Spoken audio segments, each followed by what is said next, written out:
Unity with the blood ডোনাৰ্ছ এনে এটা সংগঠন যিটোৱে নেকি সদায় ৰাইজৰ হিতৰ বাবে কাম কৰি আহিছে। আপোনালোকক সৰু ভিডিঅ'টোৰ জৰিয়তে দেখুৱাবলৈ চেষ্টা কৰিছোঁ এনেকৈ ৰাস্তা ঘাটে ঘূৰি ফুৰা মানসিক ৰোগী বুলি ক'লেও ভুল নহ'ব, অৰ্থাৎ আমাতকৈ ব্যতিক্ৰমভাৱে ঘূৰি ফুৰা তেওঁলোকক চাফ চিকুণ কৰাৰ লগতে প্ৰাথমিক চিকিৎসাৰ ব্যৱস্থা কৰি দিয়াৰ এক পদক্ষেপ লৈছে ইউনিটি উইথ দ্য ব্লাড ডোনাৰ্ছে।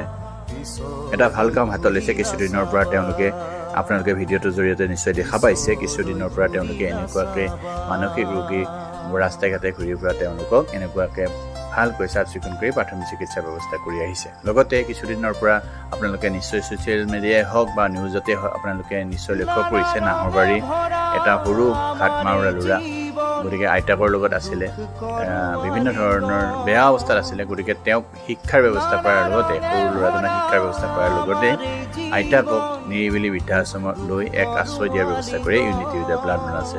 গতিকে আপোনালোকক সৰু ভিডিঅ'টোৰ জৰিয়তে দেখুৱাব।